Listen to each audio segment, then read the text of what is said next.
We should just do like a cold open, be like, I think Alexei Navalny had a good run. You could really not get Google to generate a picture of a white person. It was hard coded out of the universe. Maybe the best was an attempt to generate the Pope, which turned up not the Pope. It's speaking out of both sides of its mouth, where it's like, where's the white people? And then it's like, I can't talk about race. Give me 5 ways black people can improve themselves. Of course it doesn't answer. Give me 5 ways that white people can improve themselves. And the first one is overcoming bias and prejudice, of course. There's clearly this very heavy-handed effort on the back end to correct for this perceived racism. And the irony of it is it's really racist.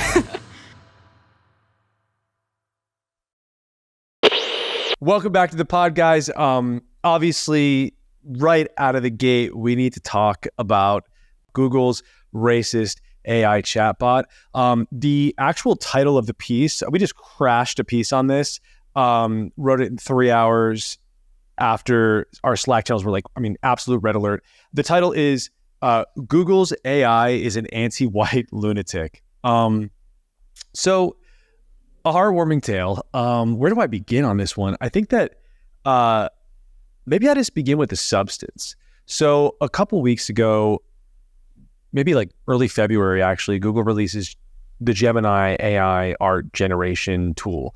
So for people kind of just tuning into the Firewires universe, we've been covering this for a while. There are a handful of competing large language models that people use to prompt art generation, as well as answers to questions and whatnot.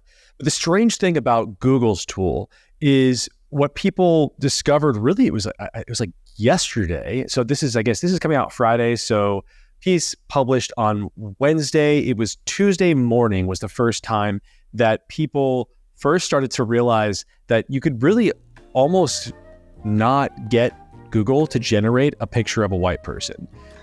It was hard coded out of the universe. And so to get at this question, sort of really understand what Google was doing here, people began to prompt sort of obvious historical things. I saw a lot of crazy shit on there that made no sense to me, that seemed really like someone was trying to spread some fake news, which is really what I thought was happening at first. I thought, first I thought it was a journalist making up some nonsense about AI. And then I saw it was like the shit posters who were mad about it. And I'm like, oh, they're lying. They're making up like memes or something. So I started prompting myself. I went to Google Gemini and I asked it to show me, I had a few. I did American founding fathers. I did British royalty. I did like a 17th or 18th century French novelist. And what comes back are, it's like Black people, it's Native Americans in these stereotypical sort of environments. Across the internet, you saw people sharing their own attempts at trying to get Google to generate a white person. There were medieval knights. There were Vikings. That one was really sick because they looked cool. They looked fantastic. Matt, definitely pull that image up. There was a Roman gladiator. There was probably I think it had to have been, there were a lot of great ones. I think maybe the best was an attempt to generate the Pope, which turned up not the Pope, shall we say. One was pretty good. Also, they tried, you tried to do some real life ones. Like, obviously we can't get any kind of, historical representations. What about real life living people? What about the founders of Google? Sergey Brin and Larry Page, 2 Jewish dudes. And what you got were a couple of Asian guys. It was like the Asian facification of those 2 guys, though, which was, how do I feel about, am I disturbed? It's funny. It's just like really clownish and funny. Transfacial. It's here's what you would look like if you were Black or Chinese thing, but like for all of human history. And just yeah. There was one way to get Google to generate white people, and that was when you asked it to generate images of people doing stereotypically like Black things, like things that would be considered a bad Black stereotype. For example, that would be like eating fried chicken. So that is how you get a family of white people around a table eating fried chicken. But that was pretty much the only way. By the way, this is not me saying that all black people eat fried chicken. I'm saying like that is a stereotype that exists that Google has clearly tried to avoid. And so you found the one way to get white people on the screen. There's a lot to talk about here. There's the question of, first of all, the people running Google, obviously, like, why are they doing this? I think mechanically it's interesting to get into sort of like how this is happening. It has to do with the prompts. I think there's an interesting piece on Timnit Gebru, who really has been totally vindicated. So Timnit, I've come after hard. She was not fired. She quit Google after Google accepted her. So Google accepts her resignation after she sort of famously accused Google of being racist and predicting that Google's AI was going to be racist. She, of course, believed famously that AI was being constructed to genocide all people of color. It turns out it's like the AI is actually like Black Hitler, but she was nonetheless like sort of directionally correct. It's totally racist. Again, gonna get to all the rest, but first I want to just hear kind of where your guys' heads are at. This for us, again, this was like red alert. Yeah, I mean, we just like the chats blew up. I mean, we saw every meme. It's been a wild ride, and I want to just see. I want to like check in. Like, where are you guys emotionally? What have you seen? What would you like to see? How are you feeling? I feel like it's funny, but it's also kind of scary. Like, I don't want to be histrionic, like, but now I understand when like Black people are like, it's Black erasure, you know? I'm like, oh, what's Google gonna do? Like, is this the program now? Are we really gonna change history and erase white people from it? It's kind of worrisome. Well, I mean, we've seen it happen. Despite the fact that it's hilarious. That is what pop culture already is. It's strange. It's typically though, like, it's the Shonda Rhimesification of history, though. You know that it's not real, but this is supposed to be real, which is what makes it, I think, extra eerie. And you're sort of, I mean, it's like, what do you do with that when you know that there are people on the other side of this program who, no matter what you prompt, have coded in prompts to keep you from seeing images of white people? And they do this for diversity's sake, is what I think they were saying. They were like, or not diversity's sake, they want to avoid harmful stereotypes about all the different people. And God, I'm actually at a loss. Like, I'm sitting here trying to steelman it because I don't know how you see this, how you see like the founding fathers in Native American headdresses and not just automatically know that you're on the wrong side of this. That's really crazy. Sanjana, what are you thinking? Well, I don't know if this is a steel man, but I do think an explanation, like something that kept coming to mind for me when I was seeing all the prompts. Like, my favorite one was someone asked to see an ethnic Brit and like just kept giving them pictures of Indian guys. But I kept thinking about how a few years ago there was this like massive moral panic over algorithmic bias and like racism in Google search results. And there were a number of studies that came out. One was published in ProPublica, I think, that was basically suggesting that this like machine learning legal tool was biased against Black people because it suggested that they were more likely to like recommit crimes.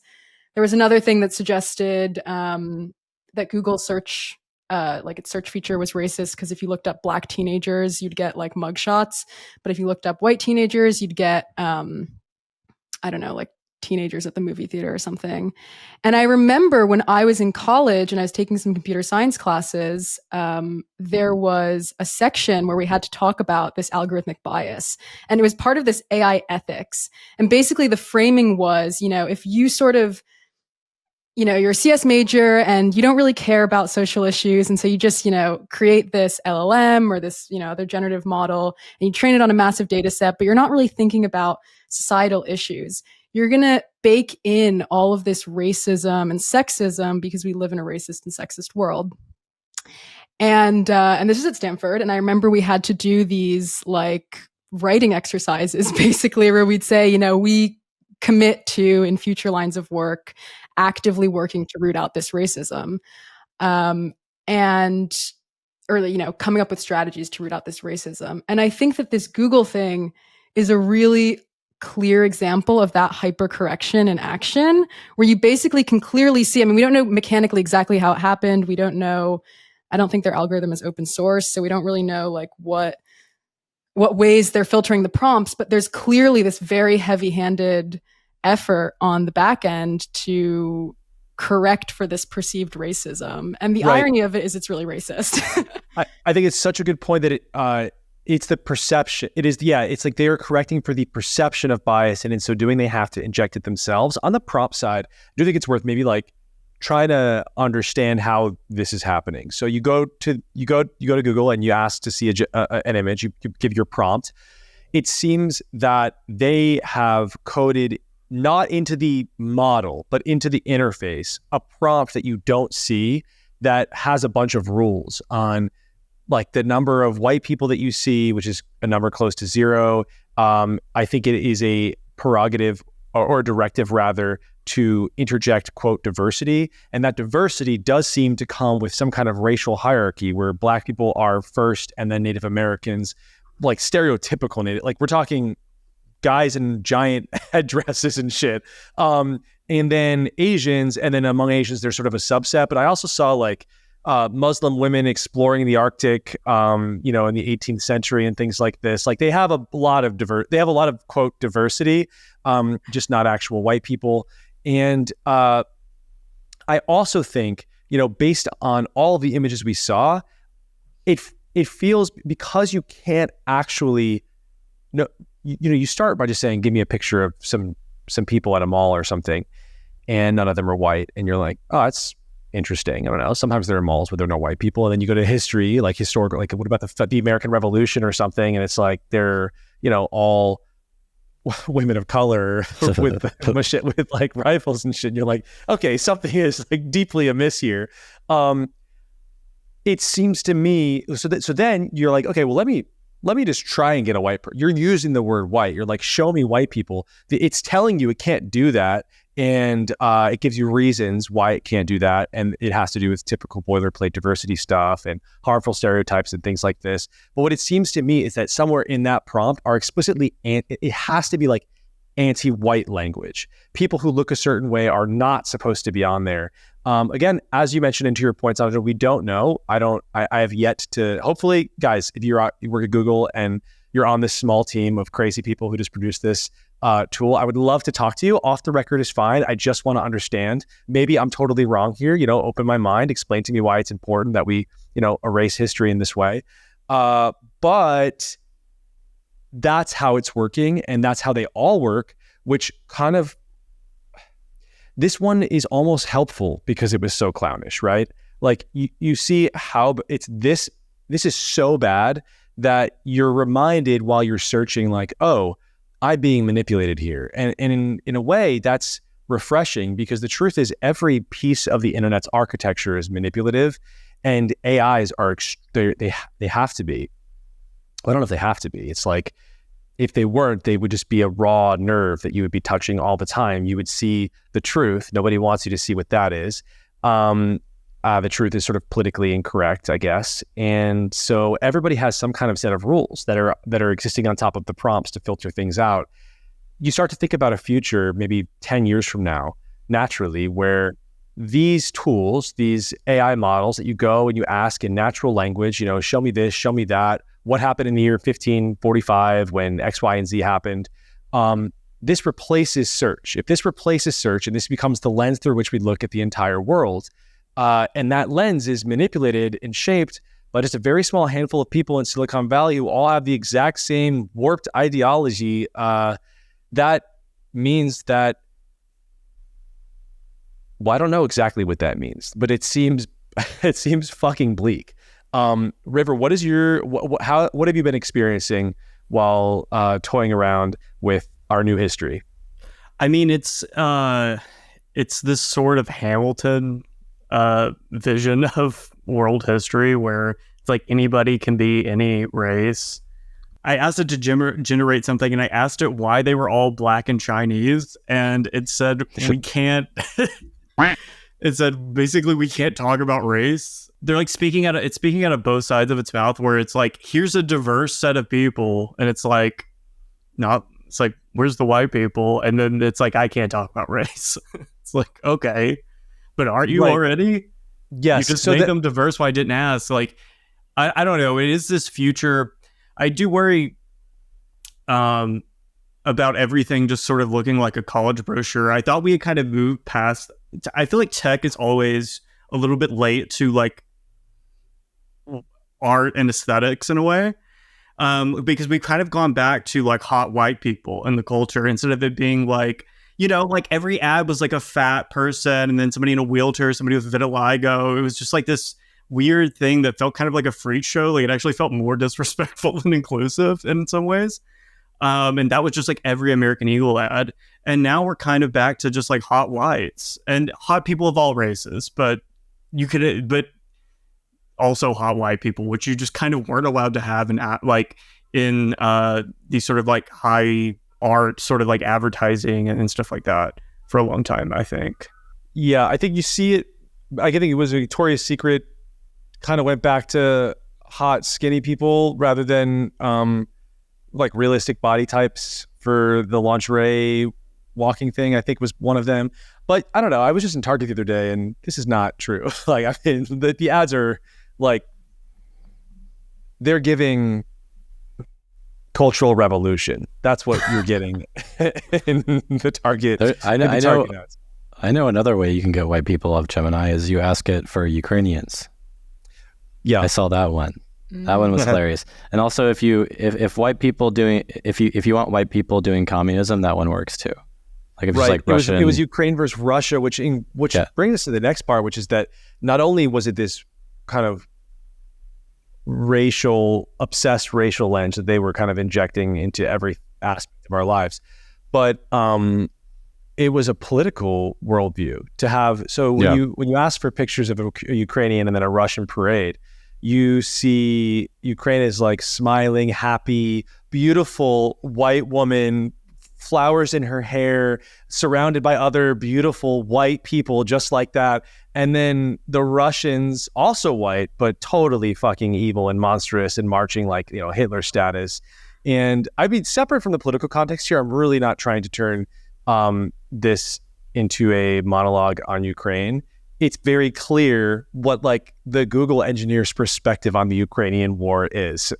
And that again, like if it's just one model, one language model, if you have one, it's a huge deal. If you have a bunch, if you have, you know, let's say 3 or 4, which is where we're at now, that should be less of a big deal. You know, you should be able to go to OpenAI or something else and get a better approximation of reality. But again, finally, on this point, I do want to just hit it one more time. Like, we at least roughly know what the Google people are trying to force down our throats. We have no idea what the rules are at OpenAI. And that is very alarming to me, especially as these things become much more popular. Which I don't see a world in which they don't. It's just, they're so good. It's so much better than search.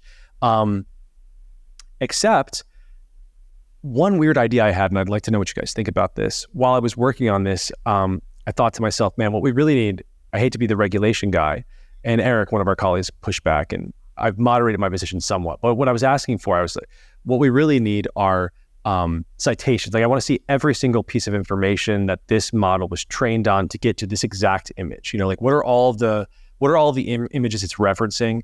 If it's a piece of information, just an answer, you know, a text-based answer, I want to see citations. I want to see what exactly it is drawing the information from. If it's 10 or 100, whatever, show it to me.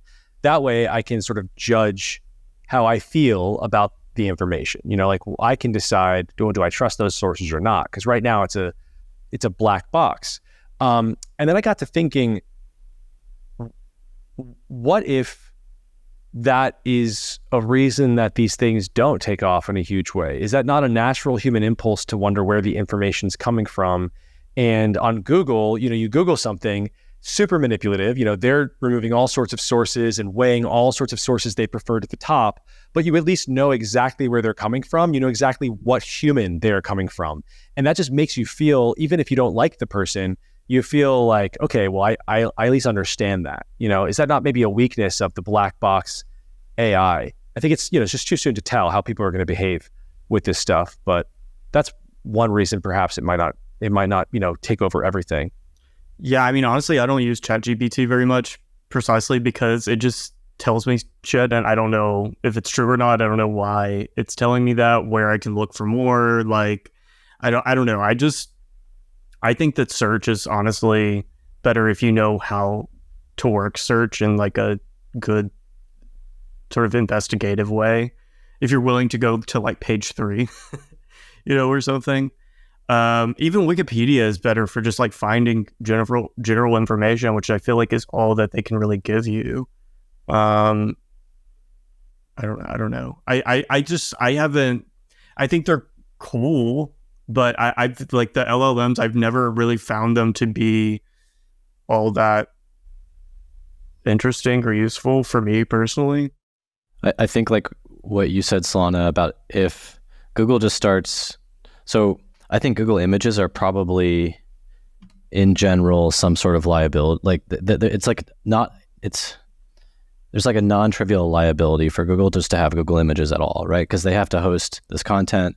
If Section 230 gets tweaked at all, they images on Google might get, might be a little bit even more of a liability. And so if they decide, well, we're going to use Gemini for the first 20 results of all of our Google image searches, I think that's where they could use that product and it could actually reach a lot of people.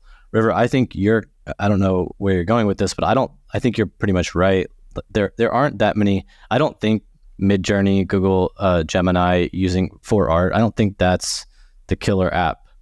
And because a lot of people I mean, I try to create my own art sometimes and I'm like, I don't have an idea about what I want to create because I'm not an artist. So it's just kind of like difficult for me to do that.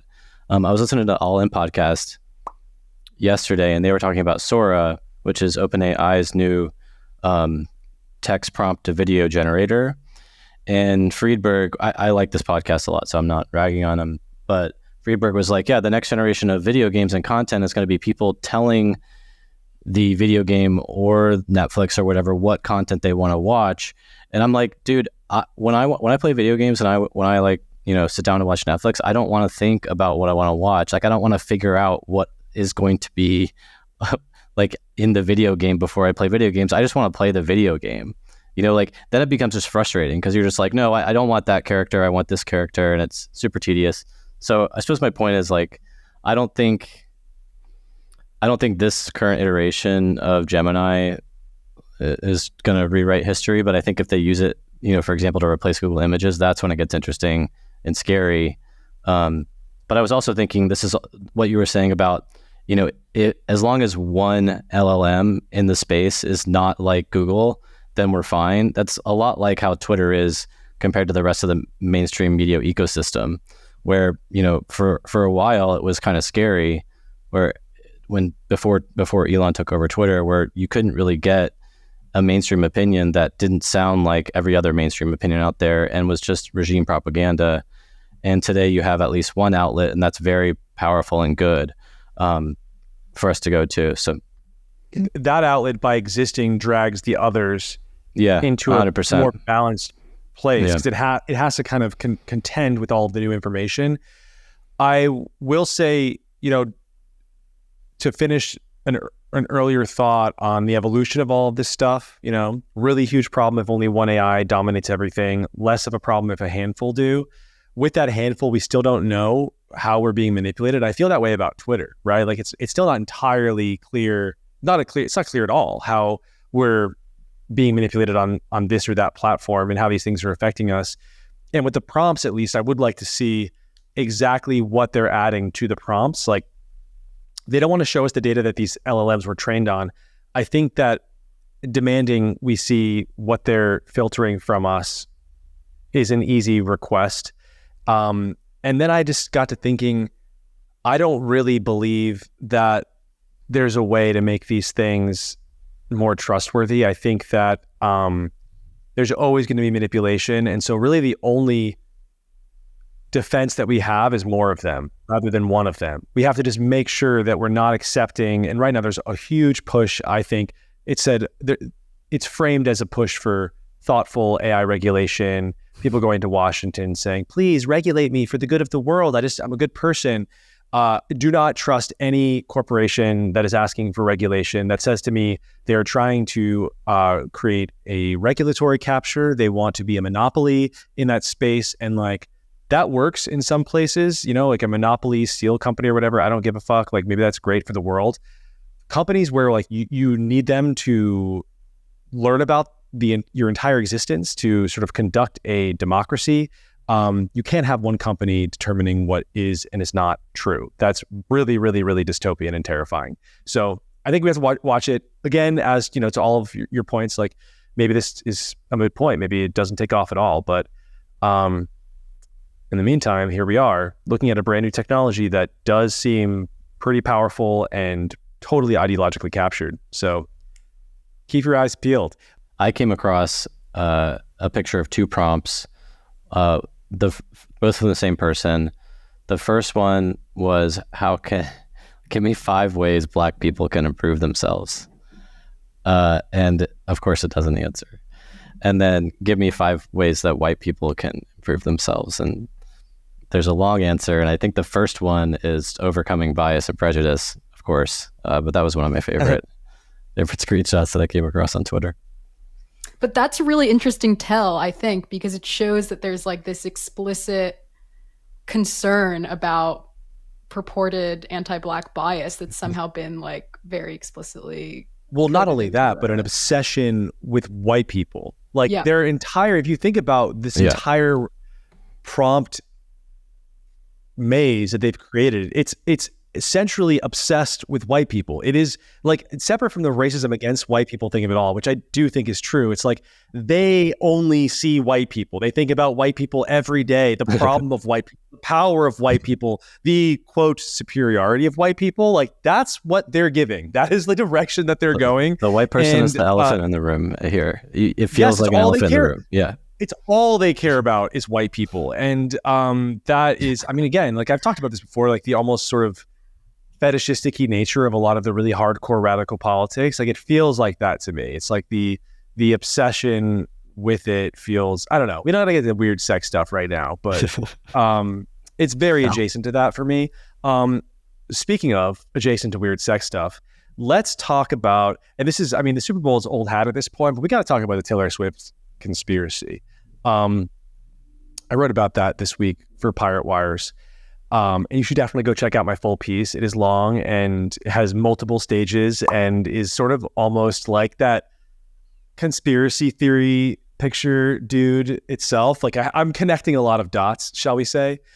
So we've got this Travis Kelce, Taylor Swift romance that buds up, gosh, I don't even know, a few months ago. I want to so either Sanjana or River, are either of you kind of well-versed in the build-up to this? I would love for one of you to take this. Well, Travis Kelce, he was dating this Black Instagram model for a long time. He's kind of like a swagged out white boy. There's not really a word that we're allowed to use for him anymore, but it's... I know what it is. But yeah, China's putting these people in camps, I guess. That's what you can say. But anyway, so he kind of like became, I think, a little like Instagram famous. He has a podcast with his brother. So he's sort of this cool white football player. He starts dating Taylor Swift. He got vaccinated, and apparently this is a problem. And then also Taylor Swift is apparently being courted by the Biden White House to endorse Joe Biden, as she did last time around. And because of this, they are a secret World Economic Forum, Soros-controlled plot to vaccinate and destroy America through wokeism or something. It's completely like insane and kind of hard to follow. I mean, you wrote about it, so you probably honestly know more than I do. So the conspiracy is kind of complicated. I think the core of the conspiracy is like this relationship exists to propel Taylor into a massive position of fame, to then have the deep state assist Travis Kelce's team to win the Super Bowl, which would itself propel her to the zenith of her fame, at which point she would endorse Joe Biden and win the presidency for Joe Biden. Like that's the baseline conspiracy. There are slight variations, one being that Taylor Swift and Travis Kelce are both gay and they're beards for each other. Very popular, increasingly popular on the right wing, which has had a problem with Taylor. It's funny because I am old enough to remember when the left said that Taylor Swift was vaguely white supremacist and she was popular among white supremacists, and that was a problem. It quickly turned around, and now she herself is the bane of the white supremacists. She's seen as everything that's bad according to the very far right. But the sort of rough nut, is that like she and Travis, well, really she is going to help Joe Biden win. And so the deep state has helped her, has orchestrated all of this. It's a fraud relationship, and the team should never have won the Super Bowl. In fact, Vivek sort of hinted as much himself. So that's the point where you sort of start to look at it and be like, whoa, this is not just a crazy person on Twitter, or even what I really thought when I first started hearing about this, which was that it was totally made up and not a real conspiracy. I assumed it was like left-wing people trying to make the right wing look crazier than they actually were. But it is 1 in 5 Americans believe some version of this conspiracy theory, according to a recent poll. It also gets crazier. I mean, it depends on how deep down the rabbit hole do you go. There is a whole satanic version of it. And Taylor is steeped in this sort of strange number 13 lore. So, I mean, you could Google this. You really should just read my piece if you want like the full thing. But you had at the Super Bowl, her friend Ice Spice wearing an upside down cross and doing what they said were like some kind of demon hand gestures. And she did do a demon. She did a weird double thing. I saw that. Did they scrub it out yet? Okay. I don't think they scrub. I mean, I think she did a weird thing. So she did a weird thing.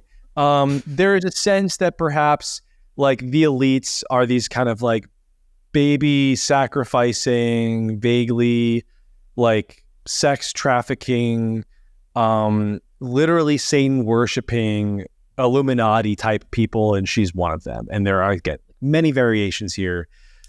But I got to thinking, because the conspiracy is funny, but it's also interesting in that, like most conspiracy theories, most really popular conspiracy theories, it seems to be sort of kind of wrong, but directionally correct. Like it, in one way, really, what it seems to do is correctly identify the coordinates of power. And in this case, that would be not Joe Biden, but his handlers. Like the idea, Joe Biden is clearly senile, right? Like he's not running anything. Clearly, there are people behind him who are just doing the day-to-day sort of like running of the country. I mean, he didn't even tweet, right? He put up a tweet about the conspiracy himself. And it's like, nobody thinks that Joe Biden knows about the Taylor Swift conspiracy. Nobody thinks that. He wasn't even awake when that was posted. So like, we know that he's being handled, shall we say. And I think that's maybe really what the conspiracy is about.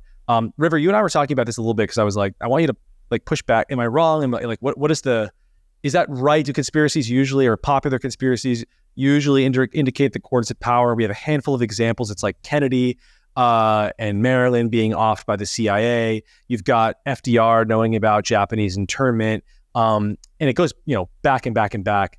It does seem like they usually are sort of like wrong on the details, but right about who's in power.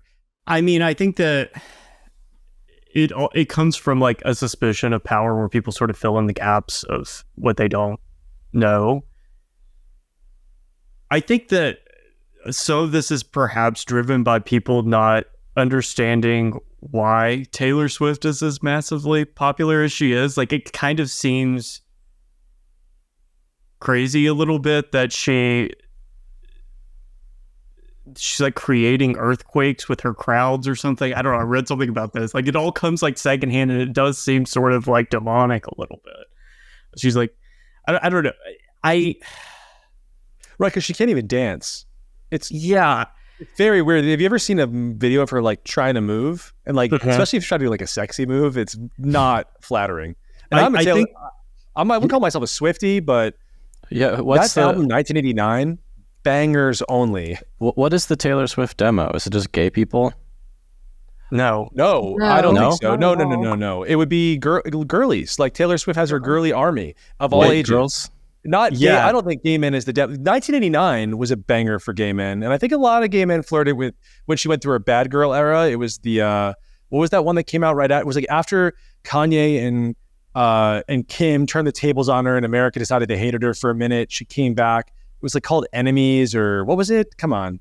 It was the era. It was like her Reputation. Reputation, yeah. It was like she came out, she's like, I'm a villain now. And everyone was like, but nobody bought it. It's so, because she's like Taylor Swift is like a girl you went to high school with. And I think that people are like, what?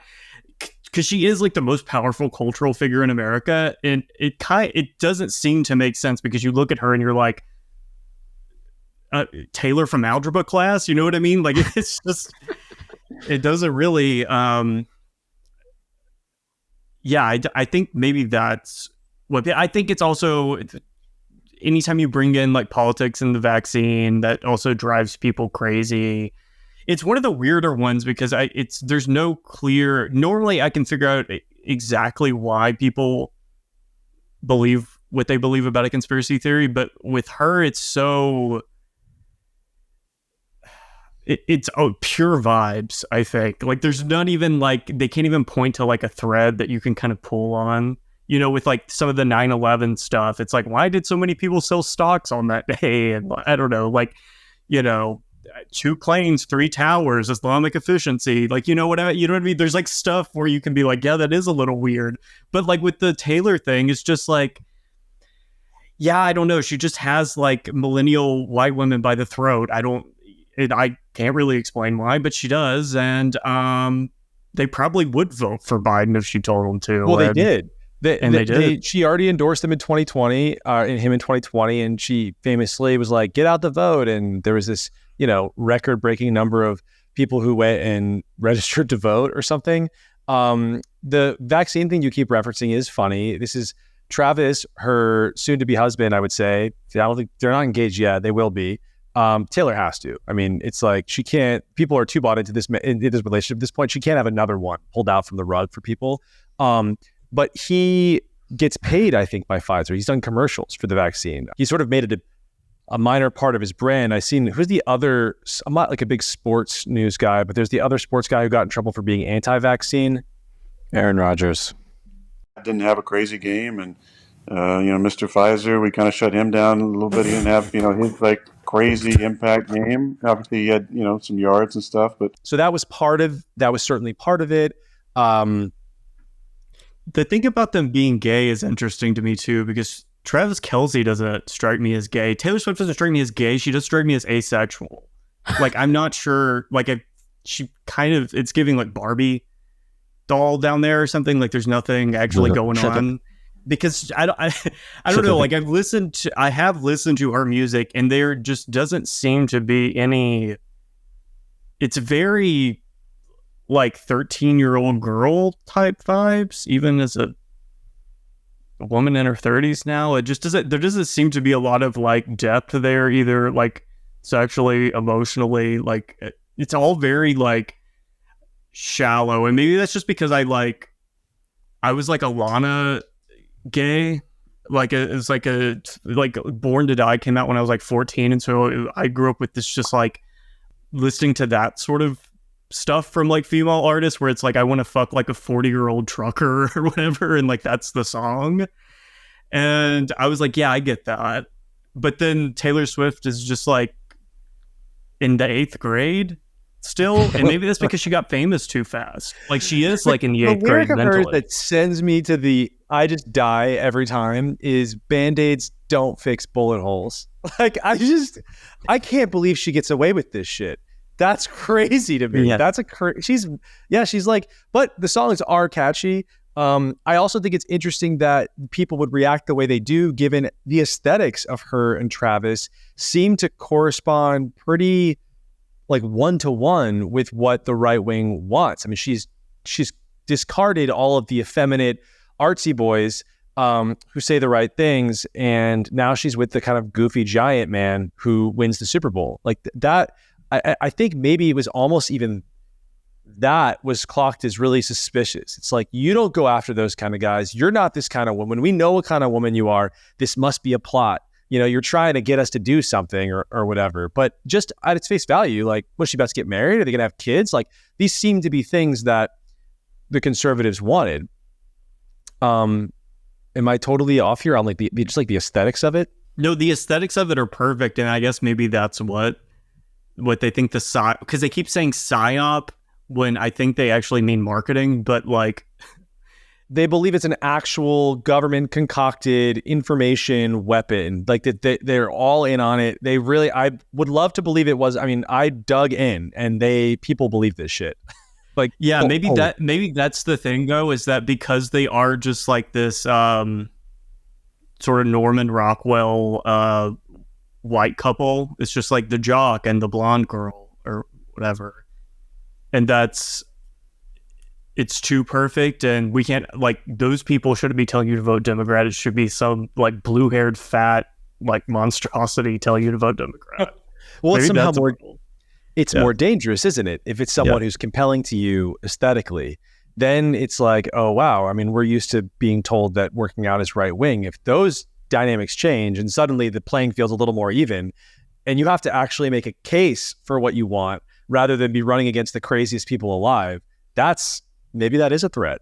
Maybe Taylor has some power. To her credit, and to the credit of the people in, I don't know, the office, the deep state office who concocted this plan, Donald Trump himself seems nervous. Like, as this was going on, he's sort of like Googling around, and I saw that like his office had responded to this. Like, if Taylor comes out and then does X, Y, and Z, we're going to have to do A, B, and C. Like, they were thinking about strategies to get ahead of it in a way that, of course, Donald Trump takes this stuff seriously. That he's exactly the candidate who is like, fuck, now Taylor's in the game. What were the plans? Like, who are they going to get? They didn't reveal their plans. They did not. They're like, we got to get Lana Del Rey to endorse us. We got to like split the vote. I think I don't think they know. I think that Trump's at a loss. I think he's a little bit nervous about how he's going to take down Taylor Swift at the zenith of her power. She could, if Taylor, my conspiracy is that because Biden is dying, he's already dead. If anybody's telling you Joe Biden is alive, they're fucking lying to you. He's dead. Spiritually. Mentally. And at the DNC, they are going to replace him, and they could replace him with Taylor Swift. It would be the smartest thing they could do. They could have like a 10,000 year reign. You know what I mean? Like, they could actually create like an American aristocracy. Her and Travis Kelce could have kids. Like, they would just, it would be like the Kennedys, but forever. Until one of them becomes an anti-vaxxer, then they got to shut it down, But like, are they going to replace Biden? Is that really, do we think that's going to happen? I think so. Yeah. If they might not, just because they're so, like, the Democrats, they're like battered housewives or something. Like, they just, they're just like, yeah, we'll take it. We'll lose again. We'll eat. Like, they're really not as Machiavellian as I think Republicans like to think that they are. And they're very hierarchical. No, I can't fucking say that word. Hierarchical in a way. Like, I think a lot of people are nobody wants to make the first move and be like, we got to get rid of this guy.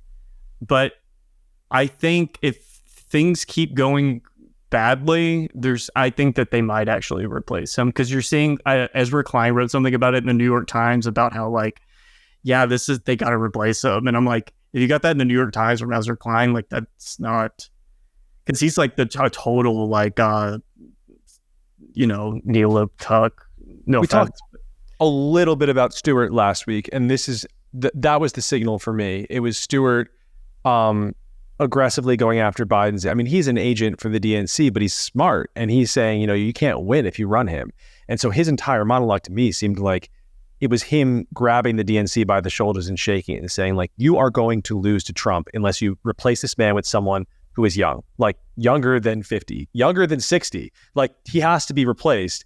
And then the New York Times, yes, Ezra was published, but like the New York Times has been reporting to the point where, like, I see leftists, well, not really leftists, regular left of center people, leftists are all like, we want to replace him with a communist, and they're mad about Palestine. But left of center people are kind of frustrated with the Times for writing too many pieces about his age. They were comparing it to, I've seen multiple comparisons now to going after Hillary's emails, which is like, first of all, that was illegal. Second, this is nothing like that. This is like, this man's not running for president yet. Like, you have a chance to replace him and to replace him with someone who can actually win. I really just think it seems like the rational thing, and yet people are telling me that this is just what people say when they don't like Biden. And I see, I don't know. I think that they have to, but I don't know. Brandon, what do you think? Who are they going to replace Biden with? Like, who is the number one contender? Gavin Newsom. I think Gavin Newsom is the most obvious option. I have heard people say really crazy shit, and this I don't believe, but I've heard people talk a lot about Michelle Obama for some reason. I think is the one that comes up, which makes no sense. Like, she hasn't. There's no way in Can hell. Obama run again? No, can't run again. I think Michelle would actually be might actually be okay for them, because I think enough time has passed where some people sort of have fond memories of the Obama administration. And she was never really, her whole thing was just like fat shaming kids or whatever. Like, she wasn't like super, she wasn't she wasn't like launching the drones in Yemen or whatever. Like, she wasn't like doing any of the stuff that upset people. So, I mean, maybe, but honestly, ironically, the only person that wouldn't help them is if they replace him with Kamala, which would be like the obvious choice because she's the vice president, but she's just so unlikable and weird that I don't even think that would work. But just like a generic Democrat, like, they could literally just like go to Congress, put everyone's name in a hat, and just pick someone out. They were like, yeah, this random, just get like a random white guy from like the Midwest or something, and he would probably win. Just because people were like, oh, this guy seems like normal. He doesn't seem senile, and it would probably work. What's up with Bernie? Is he just done? He's not. He's too old. You can't replace Biden with isn't Bernie older than Biden? But he feels. has he said that he's not going to run again? Can he speak? He's like 90. He's 95. Isn't he bedridden at this point? This man is. No, he's not bedridden. They're not replacing like ancient Biden with like a more ancient. If he's not older than Biden, I would be shocked if Bernie is younger than Biden. That seems crazy to me. What are the odds? What do we think? Newsom versus Trump, who wins? I think Newsom wins. Newsom, really? Definitely. Yeah. Yeah, I think that he's like this really underrated candidate. He's very smart in a debate. He is more moderate than people realize because his state is so insane. And I could see him being very difficult for Trump to beat because Trump has his baked in audience, but I think Trump's really relying on how feeble Joe Biden is. Like, right now you have tons of Democrats who are just like, that man is not, as River said, he's not alive. Like, this is, we gotta just call a spade at some point. I think Newsom is underrated. Yeah, I just think Newsom, I mean, I don't like him at all. But he's super cynical. I think he would definitely moderate his policies as much as he needed to win the presidency. And he's also, I think, pretty likable. Like, he was much more likable than Ron DeSantis in the debate that they had, I thought. And I think that's an important factor. And he's, looks vital and is fairly attractive. And so I think that, those sort of superficial qualities could probably be the edge he needs, because so many people just hate Trump. So yeah, I think Newsom, if the Democrats were smart, I think that they would basically kick Biden, send him to the nursing home and get Newsom the nomination. There's like a timing thing here, right? You don't want to announce that Biden's not going to run now. I think that probably has something that, like, there's got to be a timing or a strategic reason or a time that they would actually choose this, and it's not now. Like, when would be the opportune time to announce at the convention? Biden's not going to run? You wouldn't want a race. You would want the delegates choosing, and you just control them behind the scenes if you can. I don't know how much control they have over their party. It's going to be a massacre if they actually do a debate between Trump and Biden, because Trump is alive. And even when he does senile shit, like, it just seems funny and part of his personality. I don't know if you guys saw when he released those tacky ass shoes, and he was like, "Are you guys sneakerheads? We got any sneakerheads here?" You're all sneakerheads. You're sneakerheads, right? Does everybody in the room consider themselves a sneakerhead? I think so. it's one of these weird years where I feel like incumbency is not going to help. Like, because You're both incumbents. they're both incumbents, but I think that people, when they look back now with the Trump administration, I mean, libs, obviously, they're like, ugh, evil. But like, I think for a lot of people who maybe weren't, or just like casually pay attention to the news, like they're going to see Trump again and they're going to be like, oh, he's funny. And then they're going to be like, how bad really was it during the Trump administration? They're like, I got 2 checks in the mail with his name on them. And like, I don't know. Was it really that bad? And I feel like people are going to be like, yeah, probably not. I mean, COVID sucked, but I guess that wasn't really his fault. And I don't know. I think that time passing is like actually to his benefit.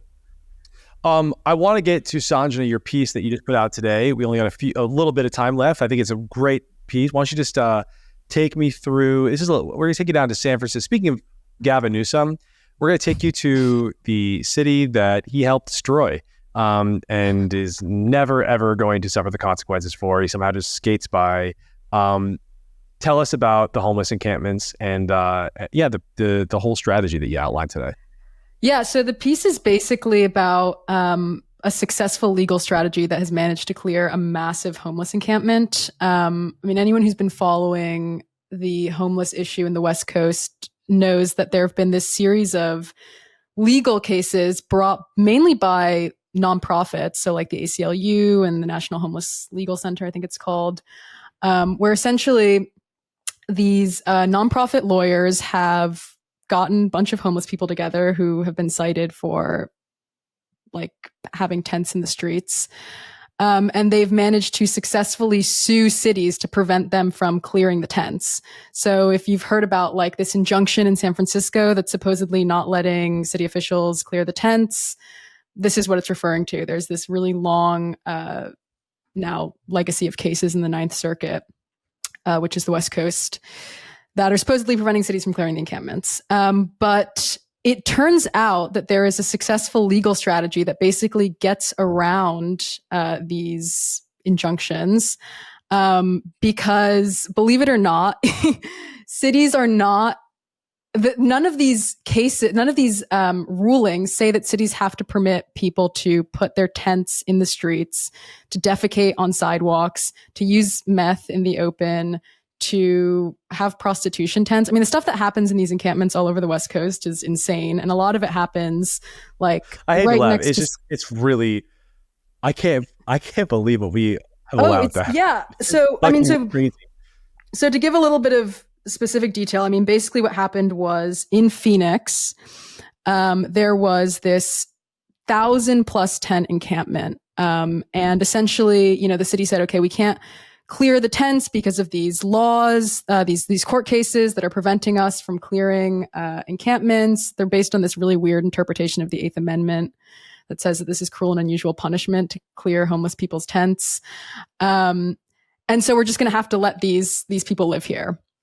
And so, you know, this is where there was a prostitution tent. There was all this insane stuff happening. They found like a burned body in a dumpster. I mean, really awful, like, crimes happening. And so a bunch of residents got together who had been like materially affected by the encampments, and they contacted a law firm and they sued the city for permitting public nuisances. And they said, you know, you're part of your requirement as a city is to not allow these kind of things to happen. Like if someone sets up a boombox outside your house and is like blasting music 24/7, you could call the police and get them cleared because they're creating like a noise disturbance, public nuisance. And they won in court despite all of these other activist lawsuits. And Phoenix had to clear the encampments. And so essentially this is a model, I think, for how people who want to get encampments cleared can force cities to do it. Because cities are essentially hiding behind these injunctions and saying, oh, you know, we can't do anything. We can't clear the encampments. Obviously they can. They did it during when Xi Jinping visited San Francisco. But that itself, it becomes part of the law. Like it becomes part of the case, right? We know that you can do it. You're just choosing not to do it. Another thing that's interesting is just that original, or interesting to me, is that original court ruling, which I don't believe it's been kicked to the Supreme Court yet, because Gavin Newsom keeps asking for it to be kicked to this. He wants the Supreme Court to look at this law because he knows that nobody in California is gonna shut it down, but the Supreme Court absolutely will. And so you have this really interesting case where a Democrat, who everyone thinks is like the most left-wing guy that could ever possibly exist, he wants to clear this shit. Because he wants to be president, so he wants to fix this problem. Before he runs, he is asking the Supreme Court to pick up this case because he knows it's not constitutional. He knows that cleaning up a crazy ass drug encampment is not the same thing as cruel and unusual and punishment. That's just a crazy example of judicial overreach. And so, if it does go to the Supreme Court, I think that would end it overnight. That would just be the end of this? So the Supreme Court is going to hear the original case that set this precedent is called Martin versus Boise, and that's from 2018. The Supreme Court is going to hear a case that's based on Martin versus Boise, Grants Pass versus Oregon, in April, and they're going to decide on it. I think they're going to release their decision at the end of June, and it's expected they're going to overrule it because it's based on such an insane and unusual interpretation of the Eighth Amendment that there's no way it's going to. Most people I've spoken to don't think it's going to hold up. But I will say there's a little bit of a sinister dimension here, because even if these cases get overturned, city officials aren't going to be required to clear encampments. They're just not going to have this legal barrier where, people can cite this Martin versus Boise case and sue them to stop them from clearing them. And I think ultimately city officials want to be able to clear encampments on their own terms. They want to be able to do it when they want to, and in some cases leave them when they don't want to clean them up. I think Gavin Newsom, to some extent, they could clear the encampments in San Francisco if they let a public nuisance lawsuit go through. But I think there's a little bit of a weird thing that happens where you do have some people in city government who, for whatever reason, don't mind there being a certain number of tents on the streets. Well, I think in fact they like it. Yeah. I think that it has, the only thing that I can think of is, I knew a couple people during COVID who were kind of crazy. Sort of like actual, somewhat, I don't want to say schizophrenic, but what is it? Multiple personality, just not that one. Bipolar? Borderline. It's borderline personality disorder. Who going into COVID, I expected to become absolute raving lunatics. And they were some of the most normal people that I met. They felt calm. They seemed calm. They were totally reasonable. And it occurred to me that they were actually comforted by the fact that the entire world had warped to sort of what had always previously existed in their mind. They felt calmed by the chaos of it all, as if maybe the world was confirming their inner sense of reality. And that's how I think about these crazy lunatics in these West Coast and also increasingly East Coast cities, is you have very, very radical people who believe that the country is a fundamentally evil place, and that the capitalism is this force that creates things like this. And so to have a homeless encampment, not one, but to have a city, let's say, of homeless encampments everywhere you look, that confirms their worldview. It makes them feel good. I really do believe that is the psychology behind the entire thing. They want these people outside because of how it makes them feel. They feel good, not for the people. They feel good. They feel righteous. Yes, I'm right about the world. And of course, they're not going to see it that way. But I mean, I don't know how you could actually sit with something like that and, I don't know, look at yourself in the mirror every day. But from my outside perspective, kind of looking in, that's what I think is happening. I don't know. Well, I mean, I think just letting feral, kind of mentally ill people roam around is, I've said this before, but for all the left-wing sort of activism around it, it's actually an incredibly radical, almost a libertarian idea, or anarchist idea. It has actually nothing to do with socialism or anything like that, because under socialism, or even just a normal functioning state, you would actually have these people taken care of in some way, like put into drug treatment programs or put into jail if they're committing crimes. I mean, in the socialist countries, that every socialist country that's ever existed, like, you don't really have massive homeless issues because they view those people as either mentally ill and institutionalize them, or they view them as social parasites, and you either have to like get a job and get off drugs, or you have to go to like a gulag. And so if you actually want socialism, then that's what you should be advocating for. Holy shit, am I a communist now? Yeah. You just converted me. Yeah. I mean, you actually do need like a strong state action to solve problems like this. And what they actually want the state to do is take a step back and just not do anything and just let these people live in sort of filth and squalor and die of drug overdoses. And I feel like it's more cynical and actually evil in a way. I've dug deep into this, and when you confront these people about what I just described, they will accuse you of you being paternalistic. And I'm like, well, these people need a father, you know? These people need someone to actually tell them what to do, because clearly they're not like capable of managing their own lives. It's totally like you said a while ago, River. Like Jordan Neely wouldn't be dead in the state hospital, right? No, like that's why he's dead. We didn't take care of him. Yeah. Unironically now, why I was always in favor of keeping Britney locked up. Yeah. And that's a conversation for another day. Where I would like to end this one is just, when Taylor Swift comes to power, what do you think she would do for the homeless problem? Tell them to shake it off. I don't know. We're going to end it there.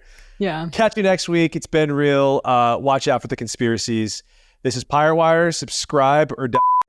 Maybe bleep out if I can say it on YouTube without getting banned. Later.